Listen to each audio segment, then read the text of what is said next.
السلام عليكم ورحمة الله وبركاته. الحمد لله رب العالمين والعاقبة للمتقين ولا عدوان إلا على الظالمين والصلاة والسلام على أشرف الأنبياء والمرسلين وعلى آله وأصحابه أجمعين أما بعد. அன்புள்ள சகோதர சகோதரிகளே, ஷேக் முஹம்மது ஜமீல் ஜெய்னு ரஹிமஹுல்லா அவர்களால் எழுதப்பட்ட தௌஜிஹாத் இஸ்லாமியா லி இஸ்லாஹில் ஃபர்தி வல் முஜ்தமா, தனிநபர்களையும் சமுதாயத்தையும் சீர் செய்வதற்கு தேவையான வழிகாட்டல்கள் என்கிற தலைப்பிலான புத்தகத்தை இந்த தொடர் வகுப்பிலே நாம் படித்து கொண்டு வருகிறோம். அல்ஹம்துலில்லாஹ். சென்ற வகுப்பில் இஸ்லாத்தை நாசமாக்கக்கூடிய பாழாக்கக்கூடிய காரியங்கள் பற்றி நாம் அறிந்திருந்தோம். இன்றைய வகுப்பில் இன்னும் சில முக்கியமான அம்சங்களை நாம் பார்க்க இருக்கிறோம்.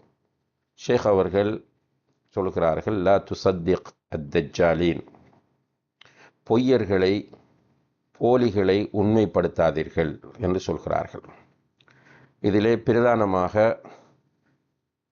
முஸ்னத் அஹ்மதிலே பதிவு செய்யப்பட்டிருக்கிற ஒரு ஹதீஸை கொண்டு வருகிறார்கள்.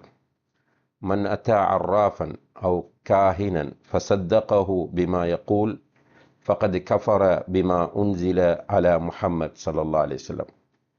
யாரொருவர் ஒரு ஜோஷியனிடத்தில், அதாவது சாஸ்திரம் குறி சொல்லக்கூடிய ஒருவனிடத்தில் வந்து அவன் சொல்வதை உண்மைப்படுத்தினால், முஹம்மது ஸல்லல்லாஹு அலைஹி வஸல்லம் அவர்கள் மீது இறக்கப்பட்ட மார்க்கத்தை, வஹியை பொய்ப்பித்தவனாக அவன் ஆகிவிடுகிறான் என்கிற இந்த ஹதீஸை கொண்டு வருகிறார்கள்.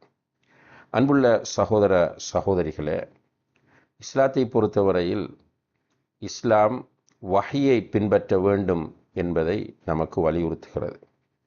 அதே நேரத்தில் அறிவியலுக்கு பொருந்தாத மூட நம்பிக்கைகளையும் இஸ்லாம் வன்மையாக கண்டிக்கிறது. மூட நம்பிக்கைகளை ஒரு முஸ்லிம் ஏற்றுக்கொள்ளக்கூடாது. அந்த வகையிலே ஜாஹிலிய காலத்தில் இருந்த பல மூட நம்பிக்கைகள், அதாவது நட்சத்திரங்களை வைத்து குறி சொல்லுகிற பழக்கம், பொதுவாகவே எதிர்காலங்களை அல்லது கடந்த காலங்களில் நடந்தவற்றை பற்றி குறி சொல்லக்கூடிய சாஸ்திரம் சொல்லக்கூடிய நிலை, அதுபோல சூனியம் செய்கிறோம் என்று மக்களை ஏமாற்றுவது, இவ்வாறான செயல்களில் ஈடுபட்டு கொண்டிருந்த அந்த மக்களை இஸ்லாம் நெறிப்படுத்தி அவை மூட நம்பிக்கைகள், அவை அனுமதிக்கப்பட்டவைகள் அல்ல என்பதை நமக்கு வலியுறுத்தியிருப்பதை நாம் குர்ஆன் ஹதீஸின் மூலம் காணக்கூடியதாக இருக்கிறது. குறிப்பாக இன்றைய காலத்திலும் இந்த மூட நம்பிக்கைகள் மக்கள் மத்தியிலே மலிந்து போயிருப்பதை நாம் பார்க்கிறோம். சில சமுதாயங்களிலே இந்த மூட நம்பிக்கைக்கு பிரதானமான இடங்கள் இருப்பதை பார்க்கிறோம். அவர்களுடைய அதிகமான வாழ்க்கை முறை மூட நம்பிக்கையை அடிப்படையாக கொண்டிருப்பதை பார்க்கிறோம். இதனுடைய விளைவாக சில முஸ்லிம்களும் மூட நம்பிக்கைகளுக்கு பின்னால் போகக்கூடிய ஒரு சூழ்நிலை வருகிறது. அவர்களுக்கு ஒரு பிரச்சனை வந்தால், அல்லது அவர்களுடைய வீட்டில் ஏதாவது ஒரு திருட்டு சம்பவம் போன்ற நிகழ்வுகள் நடந்துவிட்டால் உடனடியாக குறி சொல்லக்கூடியவர்களை, ஜோஷியம் செல்லக்கூடியவர்களை நாடி செல்வது, அதுபோல சகுனம் பார்ப்பது, இவைகளெல்லாம் மூடநம்பிக்கைகளோடு தொடர்பானவையாகும். இப்போ இஸ்லாம் மூட நம்பிக்கையை வன்மையாக கண்டிக்கிறது. அந்த மூட நம்பிக்கைகளை ப்ரொமோட் பண்ணக்கூடிய போலிகளை நம்புவதையும் நமக்கு கண்டிக்கிறது. அந்த வகையிலே தான் ரசூல் ஸல்லல்லாஹு அலைஹி வஸல்லம் அவர்கள் இந்த ஹதீஸிலே சொல்கிறார்கள், யாரொருவர் ஒரு ஜோஷியனிடம் சென்று, குறி சொல்லக்கூடிய ஒரு சாஸ்திரியிடம் சென்று அவன் சொல்வதை நம்பினால் அவன் அல்லாஹுடைய தூதரின் மீது இறக்கப்பட்டதை பொய்ப்பித்தவனாவான் என்று. வேறு சில செய்திகளில் அவனுடைய 40 நாட்கள் தொழுகை ஏற்றுக்கொள்ளப்பட மாட்டாது என்று வருவதையும் நாம் இங்கே சுட்டிக்காட்ட வேண்டும். எனவே இஸ்லாம் என்பது குர்ஆன், ஹதீஸ். ஹதீஸிலும் நாம் ஆரம்பத்திலிருந்து சுட்டிக்காட்டி கொண்டு வரக்கூடிய விஷயம் என்னவென்றால், சஹீஹான ஹதீஸ்களை நாம் பின்பற்ற வேண்டும். அதுபோல உலக விஷயங்களில் விஞ்ஞானத்திற்கு, அறிவியலுக்கு ஒத்துப்போகக்கூடிய விஷயங்களைத்தான் நாம் ஏற்றுக்கொள்ள வேண்டுமே தவிர மூட நம்பிக்கைகளின் பின்னால் நாம் செல்வதை முற்றாக தவிர்த்து கொள்ள வேண்டும். சில நேரங்களில் மூட நம்பிக்கைகள் நம்முடைய ஈமானை பாதிக்கிற அம்சங்களாக இருக்கின்றன. சில நேரங்கள் இஸ்லாத்தை விட்டே வெளியேற்றக்கூடிய காரியங்களாக காணப்படுகின்றன. கஷ்டம் வரலாம், துன்பம் வரலாம், சோதனை வரலாம். இவற்றை அல்லாஹு தஆலா நம்முடைய ஈமானை சோதிப்பதற்காகத்தான் தருகிறார். இந்த உலக வாழ்க்கையை பொறுத்தவரையில் இது ஒரு சோதனை களம் என்பதை குர்ஆனும் ஹதீஸும் மிக உறுதியாக சொல்கின்றன. அப்போ சோதனை களமாக இருக்கக்கூடிய இந்த உலகத்தில் கண்டிப்பாக சோதனைகள் வரும். நமக்கு நோய் வருவது, நம்முடைய வீட்டிலே திருட்டு ஏற்படுவது, அல்லது ஏதாவது ஒரு காரியம் நடந்து விடுவது, இவைகளெல்லாம் சோதனைகள். இந்த சோதனைகளின் போது இன்னா லில்லாஹி வ இன்னா இலைஹி ராஜிஊன் என்று சொல்லி அல்லாஹின் மீது பொறுப்பு சாட்டி நாம் ஒதுங்கி இருக்க வேண்டுமே தவிர மூட நம்பிக்கைகள் ஷிர்க்குகளின் பால் நாம் சென்றுவிடக்கூடாது. அல்லாஹு தஆலா நம்மை பாதுகாக்க வேண்டும். அடுத்த தலைப்பாக ஷேக் அவர்கள் இங்கே சொல்கிறார்கள், லா தஹ்லிஃப் பிகைரில்லா, அல்லாஹ் அல்லாதவர்களின் மீது சத்தியம் செய்யாதே என்கிற ஒரு தலைப்பை தந்திருக்கிறார்கள். அன்புள்ள சகோதர சகோதரிகளே, உலகத்தில் வாழுகிற போது சில செய்திகளை உறுதியாகவும் நம்பிக்கையோடும் சொல்ல வேண்டிய தேவை நமக்கு வருகிறது. அந்த நேரத்தில் நாம் சத்தியம் செய்வோம், அல்லது நம்மோடு தொடர்பு கொள்ளக்கூடியவர்கள் நம்மிடம் சத்தியம் செய்யுமாறு கேட்பார்கள். அப்படி சத்தியம் செய்யும் போது நாம் அல்லாஹின் மீது மட்டுமே சத்தியம் செய்ய வேண்டும். இதை மிக தெளிவாக பல்வேறு ஹதீஸ்கள் நமக்கு உணர்த்துகின்றன. மன்கான ஹாலிஃபன் ஃபல் யஹ்லிஃப் பில்லா என்று நபி ஸல்லல்லாஹு அலைஹி வஸல்லம் அவர்கள் சொல்கிறார்கள். யார் ஒருவர் சத்தியம் செய்ய விரும்புகிறாரோ அவர் அல்லாஹின் மீது சத்தியம் செய்யட்டும் என்று நபி ஸல்லல்லாஹு அலைஹி வஸல்லம் அவர்கள் சொன்னார்கள். அல்லாஹ் அல்லாதவர்களின் மீது சத்தியம் செய்தால் என்ன தப்பா என்கிற ஒரு கேள்வி மக்கள் மத்தியிலே தோன்றலாம். ஏனென்றால் நிறைய பேர் அல்லாஹின் மீது சத்தியம் செய்வதை விட அவர்கள் அந்த செய்தியை உறுதிப்படுத்த வேண்டுமாக இருந்தால் தலையில் சத்தியம் செய்வது, குழந்தைகளின் மீது சத்தியம் செய்வது, உணவின் மீது சத்தியம் செய்வது என்று பல்வேறு சத்திய முறைகளை கடைப்பிடிக்கிறார்கள். உண்மையிலேயே சத்தியம் செய்வது என்பது ஒரு முக்கியமான அம்சம் என்கிற வகையில் அல்லாஹ் ஒருவனின் மீது மட்டுமே தான் நாம் சத்தியம் செய்ய வேண்டும். அல்லாஹ் அல்லாதவர்களின் மீது சத்தியம் செய்ய வேண்டாம் என்று நபி ஸல்லல்லாஹு அலைஹி வஸல்லம் அவர்கள் சொல்கிறார்கள். உதாரணமாக இப்னு மாஜாவிலே பதிவு செய்யப்பட்டிருக்கிற ஒரு ஹதீஸ், அல்லாஹுடைய தூதர் ஸல்லல்லாஹு அலைஹி வஸல்லம் அவர்கள் சொல்கிறார்கள், லா தஹ்லிஃபு பி ஆபாஇக்கும், உங்களுடைய பெற்றோரின் மீது நீங்கள் சத்தியம் செய்யாதீர்கள். ஃபமன் ஹலஃப பில்லா ஃபல்யஸ்துக், யார் அல்லாஹின் மீது சத்தியம் செய்த ஒரு விஷயத்தை சொல்கிறாரோ அதில் அவர் உண்மையாக இருக்கட்டும். வமன் ஹலஃப லஹு பில்லா ஃபல்யர்த, யாராவது ஒருவர் நமக்கு அல்லாஹின் மீது சத்தியம் செய்து ஒரு விஷயத்தை சொன்னால் அதை பொருந்தி கொள்ளட்டும். வமல்லம் யர்த பில்லாஹி ஃபலைஸ மின் அல்லாஹ், அல்லாஹின் மீது சத்தியம் செய்யப்பட்ட பிறகும் அதை ஏற்றுக்கொள்ள தயங்கினால் அவர் அல்லாஹுவை சார்ந்தவர் அல்ல என்று நபிகள் நாயகம் ஸல்லல்லாஹு அலைஹி வஸல்லம் அவர்கள் இந்த ஹதீஸிலே குறிப்பிடுகிறார்கள். இந்த ஹதீஸை ஷேக் அல்பானி ரஹிமஹுல்லாஹ் அவர்கள் தன்னுடைய சஹீஹுல் ஜாமி என்கிற கிரந்தத்தில் 7124வது இலக்கத்தில் பதிவு செய்து ஆதாரபூர்வமான செய்தி என்று சொல்கிறார்கள்.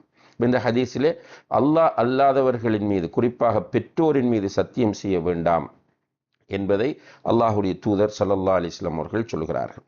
அதே போல அபூதாவுதிலே பதிவாக இருக்கக்கூடிய ஒரு ஹதீஸ், நபிகள் நாயகம் ஸல்லல்லாஹு அலைஹி வஸல்லம் அவர்கள் சொல்கிறார்கள், லா தஹ்லிஃபு பி ஆபாஇக்கும் வலா பி உம்மஹாத்திக்கும் வலா பில் அந்தாத், நீங்கள் உங்களுடைய தந்தைகளின் மீது சத்தியம் செய்ய வேண்டாம், தாய்மாரின் மீது சத்தியம் செய்ய வேண்டாம், அல்லாஹ் அல்லாமல் வணங்கப்படக்கூடியவற்றின் மீது சத்தியம் செய்ய வேண்டாம், வலா தஹ்லிஃபு இல்லா பில்லா, அல்லாஹின் மீது மட்டுமே நீங்கள் சத்தியம் செய்யுங்கள், வலா தஹ்லிஃபு இல்லா வ அன்தும் சாதிகூன், நீங்கள் அல்லாஹின் மீது சத்தியம் செய்தால் அதிலே உண்மையாக நீங்கள் இருங்கள் என்று நபி ஸல்லல்லாஹு அலைஹி வஸல்லம் அவர்கள் இந்த ஹதீஸிலே சொல்கிறார்கள்.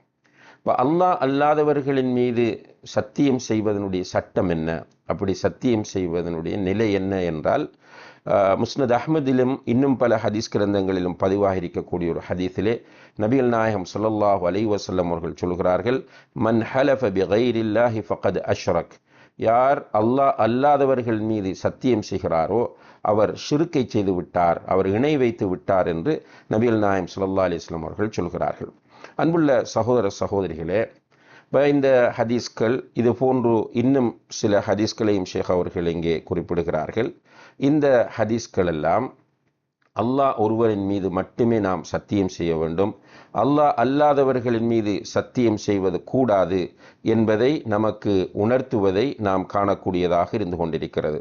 இப்போ அல்லாஹ் அல்லாதவர்களின் மீது சத்தியம் செய்வது இணை வைத்தல் என்பதையும் ஹதீஸ் நமக்கு சொல்கிறது. இணை வைத்தல் என்றால் எந்த வகையான இணை வைத்தல் என்கிற ஒரு கேள்வி நம்மிடத்திலே வரும். ஏனென்றால் இணை வைத்தல் இரண்டு வகைப்படும்: ஷிர்குல் அஸ்கர், ஷிர்குல் அக்பர். சிறிய இணை வைத்தல், பெரிய இணை வைத்தல். சிறிய இணை வைத்தலை பொறுத்தவரையில் இஸ்லாத்தை விட்டு அது வெளியேற்ற மாட்டாது. ஆனால் இஸ்லாத்தை விட்டு வெளியேற்றுவதற்கான வழியாக ஷிர்குல் அஸ்கர் அமைகிறது. ஆனால் ஷிர்குல் அக்பரை பொறுத்தவரையில் அதை செய்யக்கூடியவர் அறிந்த நிலையில் தெளிவோடு அதை செய்தால் அவர் இஸ்லாத்தை விட்டு வெளியேறி விடுவார். அந்த வகையில் சத்தியம் செய்வது, அல்லாஹ் அல்லாதவர்களின் மீது சத்தியம் செய்வது ஷிர்குல் அஸ்கரா அல்லது ஷிர்குல் அக்பரா, சிறிய இணை வைத்தலா பெரிய இணை வைத்தலா என்று கேட்டால் இது இரண்டு நிலையிலும் அமையும். சில நேரங்களில் ஷிர்குல் அஸ்கராக சத்தியம் செய்வது, அல்லாஹ் அல்லாதவர்கள் மீது சத்தியம் செய்வது காணப்படுகிறது. சில நேரங்களில் என்பதை விட பெரும்பாலும். அதாவது ஒரு மனிதன் அல்லாஹ்வை விட்டு சாதாரணமாக தாயின் மீது, தந்தையின் மீது, பிள்ளையின் மீது, தலையின் மீது, உணவின் மீது சத்தியம் என்று சொன்னால் இது சிறிய இணை வைத்தலாக கருதப்படும். அதே நேரத்தில் ஒருவர் அல்லாஹ் அல்லாத வணங்கப்படக்கூடிய ஒன்றின் மீது, வணங்கப்படக்கூடிய என்றால் இப்போ சிலர் என்ன செய்வார்கள் என்றால் சிலைகளை அமைத்திருப்பார்கள், அவற்றை வணங்குவார்கள். சிலர் சில மரங்களை வணங்குவார்கள், அவற்றில் மீது சத்தியம் செய்வார்கள். சிலர் சில நல்ல மனிதர்கள் மரணித்திருப்பார்கள், அவர்களுடைய கபர்களின் மீது அல்லது அவர்களின் மீது சத்தியம் செய்வார்கள். இப்படி அல்லாஹ் அல்லாமல் வணங்கப்படக்கூடிய ஒன்றின் மீது ஒருவர் சத்தியம் செய்துவிட்டால் அவர் பெரிய ஷிர்கை செய்கிறார் என்பது அதனுடைய அர்த்தமாகும். புகாரி முஸ்லிமிலே பதிவு செய்யப்பட்டிருக்கிற ஒரு ஹதீஸிலே நபிகள் நாயகம் ஸல்லல்லாஹு அலைஹி வஸல்லம் அவர்கள் சொல்கிறார்கள், மன் ஹலஃப மின்கும் ஃபகால ஃபி ஹல்ஃபிஹி பில்லாத்தி வல் உஸ்ஸா. யார் ஒருவர் சத்தியம் செய்கிற போது லாத்தின் மீது சத்தியமாக, உஸ்ஸாவின் மீது சத்தியமாக என்று சொல்கிறாரோ, ஃபல்யகுல் லா இலாஹ இல்லல்லாஹ், அவர் லா இலாஹ இல்லல்லாஹ் என்று கலிமா சொல்லட்டும் என்று நபிகள் நாயகம் ஸல்லல்லாஹு அலைஹி வஸல்லம் அவர்கள் சொல்கிறார்கள். இந்த ஹதீஸிலே சத்தியம் செய்கிற போது லாத்தின் மீது சத்தியமாக, உஸ்ஸாவின் மீது சத்தியமாக என்று சொல்வது. இப்போ லாத் என்பது முஷ்ரிக்குகளால் வணங்கப்பட்ட ஒரு தெய்வத்தினுடைய பேராகும். உஸ்ஸா என்பதும் அவ்வாறே அவர்கள் வணங்கி கொண்டிருந்த ஒரு கடவுளினுடைய பேராகும். அப்போ அல்லாஹ் அல்லாமல் வணங்கப்படக்கூடிய ஒன்றின் மீது ஒருவர் சத்தியம் செய்தால் அவர் ஷிர்குல் அக்பரை செய்கிறார். எனவே தான் அவர் கலிமா சொல்ல வேண்டும் என்பதை நபிகள் நாயகம் ஸல்லல்லாஹு அலைஹி வஸல்லம் அவர்கள் இந்த ஹதீஸிலே வலியுறுத்துவதை நாம் பார்க்கிறோம். அதே நேரத்தில் அன்புள்ள சகோதர சகோதரிகளே, குர்ஆனிலே நாம் பார்த்தால் அல்லாஹ் அவனுடைய படைப்புகளின் மீது சத்தியம் செய்வதை பார்க்கிறோம். வல் அஸ்ர், அஸ்ருடைய நேரத்தின் மீது சத்தியமாக, வல்லைல் இரவின் மீது சத்தியமாக, வத்தீன் அத்தீன் மீது சத்தியமாக, வத்தூர் தூர் சீனா மலையின் மீது சத்தியமாக என்று அல்லாஹ் அவனுடைய படைப்புகளின் மீது சத்தியம் செய்கிறார். இப்போ இதை ஆதாரம் காட்டி அல்லாஹ் அல்லாதவர்களின் மீது நாமும் சத்தியம் செய்யலாமா என்று கேட்டால், அல்லாஹு தஆலாவை பொறுத்தவரையில் அவன் நாடியதை செய்யக்கூடியவன். எனவே அவனுடைய விஷயத்தில் நாம் கேள்வி கேட்கிற அதிகாரத்தை உடையவர்கள் கிடையாது. அல்லாஹ் அவன் விரும்பியதை செய்வான். அவன் செய்கிற அனைத்தும் சரியானவை, நேர்மையானவை, நீதியானவை, உண்மையானவை. எனவே அன்புள்ள சகோதர சகோதரிகளே, அல்லாஹு தஆலா அவனுடைய படைப்புகளின் மீது சத்தியம் செய்கிறான், அது அவனுடைய விருப்பம், அவனுடைய ரைட். ஆனால் நமக்கு என்ன சொல்லிவிட்டான் நபிகள் நாயகம் ஸல்லல்லாஹு அலைஹி வஸல்லம் அவர்கள் மீது? நீங்கள் அல்லாஹ் அல்லாதவர்களின் மீது சத்தியம் செய்ய வேண்டாம் என்று சொல்லிவிட்டான். எனவே அல்லாஹ் அங்கே செய்கிற சத்தியங்களை வைத்து நாம் அல்லாஹ் அல்லாதவர்களின் மீது சத்தியம் செய்வதற்கு புறப்படக்கூடாது என்பதை நம்ம கவனத்தில் கொள்ள வேண்டும். அதே போல ஒருவர் செய்யக்கூடிய சத்தியத்தில் உண்மையாளராக இருக்க வேண்டும். என்றால் அல்லாஹின் மீது சத்தியம் செய்கிறோம். அல்லாஹின் மீது சத்தியம் செய்தால் நாம் அதிலே கவனமாகவும் உறுதியாகவும் இருந்து விட வேண்டும். அதிலே நாம் ஒருவருக்கு சொல்லுகிறோம், அல்லாஹின் மீது சத்தியமாக நான் உனக்கு இத்தனையாம் தேதி இந்த பணத்தை திருப்பி தருவேன் என்று சொன்னால் அதிலே அவர் உண்மையாளராக இருக்க வேண்டும். என்றால் சத்தியம் செய்திருப்பது அல்லாஹின் மீது. அன்புள்ள சகோதர சகோதரிகளே, ஈசா அலைஹிஸ்ஸலாம் அவர்கள் ஒரு நாள் ஒரு தெருவால் வருகிற போது ஒருவர் திருடுகிறார். அவரை கையும் மெய்யுமாக ஈசா அலைஹிஸ்ஸலாம் அவர்கள் பிடித்து, அசரக்தயா அஹி, சகோதரனே நீ திருடினாய் அல்லவா என்று கேட்டபோது அவன் சொன்னான், ஃபவல்லாஹி அல்லதி லா இலாஹ இல்லாஹு மா சரக்து, அல்லாஹின் மீது சத்தியமாக நான் திருடவில்லை என்று சொன்னார். உடனே ஈசா அலைஹிஸ்ஸலாம் அவர்கள் அவனோடு சண்டை போடவில்லை. மாறாக ஈசா அலைஹிஸ்ஸலாம் அவர்கள் சொன்னார்கள், ஆமன்து பி ரப்பி வ கதபத் ஐனாய, நீ என்னுடைய ரப்பின் மீது சத்தியம் செய்து சொல்கிறாய். என்னுடைய ரப்பை நான் ஈமான் கொண்டிருக்கிறேன், அவன் மிகப்பெரியவன், அவனுக்கு தான் பிரபஞ்சங்கள் எல்லாம் சொந்தம், அவன் ரப்புல் ஆலமீன். அவன் மீது நீ சத்தியம் செய்த பிறகு நான் உன்னோடு சண்டை செய்வதற்கோ உன்னோடு விவாதிப்பதற்கோ நான் தயாராக இல்லை, என்னுடைய கண்கள் தான் பொய் சொல்லி விட்டன என்று போனார்கள் என்று நபிகள் நாயகம் ஸல்லல்லாஹு அலைஹி வஸல்லம் அவர்கள் சொல்லக்கூடிய செய்தி ஸஹீஹுல் புகாரியிலே பதிவு செய்யப்பட்டிருக்கிறது. எனவே ஒருவன் அல்லாஹின் மீது சத்தியம் செய்து விட்டால் அந்த சத்தியத்தை அவன் நிறைவேற்ற வேண்டும் என்பதை நம்ம புரிந்து கொள்ள வேண்டும். அல்லாஹின் மீது சத்தியம் செய்துவிட்டு அந்த சத்தியத்தை அவன் நிறைவேற்றாவிட்டால் அல்லாஹ் அவனை குற்றம் பிடிப்பான், அவன் பாவி, அவன் தௌபா செய்ய வேண்டும். அதே நேரத்தில் அதற்காக வேண்டி கஃபாராவும் கொடுக்க வேண்டும். கஃபாரத்துஹு இத்ஆமு அஷ்ரத்து மசாக்கீன் அவ் கிஸ்வத்துஹும், 10 ஏழைகளுக்கு உணவு கொடுக்க வேண்டும், அல்லது அந்த 10 ஏழைகளுக்கு உடை கொடுக்க வேண்டும், அல்லது அவன் 3 நாட்கள் நோன்பிருக்க வேண்டும். சத்தியத்தை அவன் முறித்ததற்காக வேண்டி 3 நாட்கள் நோன்பிருக்க வேண்டும் என்பதை அல் குர்ஆன் நமக்கு சொல்லி காட்டுகிறது. எனவே அன்புள்ள சகோதர சகோதரிகளே, சத்தியத்தை நம்ம விளையாட்டாக எடுத்து விடக்கூடாது. உண்மையாக நாம் சத்தியம் செய்தால் அந்த சத்தியத்தில் உண்மையாளர்களாக நாம் இருக்க வேண்டும். அதே நேரத்தில் பாவமான விஷயங்களுக்கு நாம் சத்தியம் செய்யக்கூடாது. சத்தியமாக உன்னோடு பேச மாட்டேன் என்று ஒரு முஸ்லிமிடம் சொல்வது கூடாது. அல்லது இரத்த உறவுக்காரர்களை துண்டிப்பது, சத்தியமாக உன்னுடைய வீட்டுக்கு நான் வரமாட்டேன், இவ்வாறு பாவங்களை கொண்டு சத்தியம் செய்வதை நாம் தவிர்த்து கொள்ள வேண்டும் என்பதையும் நாம் இந்த இடத்தில் கவனத்தில் கொள்ள வேண்டியவர்களாக இருந்து கொண்டிருக்கிறோம். ஆக அன்புள்ள சகோதர சகோதரிகளே, இன்றைய இந்த வகுப்பிலே 2 முக்கியமான விஷயங்களை ஷேக் அவர்கள் நமக்கு சுட்டி காட்டியிருக்கிறார்கள். அதிலே முதலாவதாக பொய்யர்கள், போலிகள் போன்றவற்றை நாம் நம்பக்கூடாது, அவர்களை உண்மைப்படுத்தக்கூடாது. குறிப்பாக ஜோஷியர்கள், பொய்யர்கள், சோதிடம் சொல்லக்கூடியவர்கள், சாஸ்திரம் கூறி சொல்லக்கூடியவர்கள், அவர்கள் பாரம்பரிய முறையில் சொல்லக்கூடியவர்களாக இருந்தாலும் சரி, நவீன தொழில்நுட்பங்களை பயன்படுத்தி சாஸ்திரம் சொல்லக்கூடியவர்களாக இருந்தாலும் சரி, அவர்களை நாம் உண்மைப்படுத்தக்கூடாது. எவ்வளவு கஷ்டம் வந்தாலும், எவ்வளவு சோதனைகள் வந்தாலும் சாஸ்திரிகள், ஜோஷியக்காரர்கள் சொல்வதை நம்பக்கூடாது. அதே போல மூட நம்பிக்கை என்பது இஸ்லாத்தில் உள்ளது கிடையாது.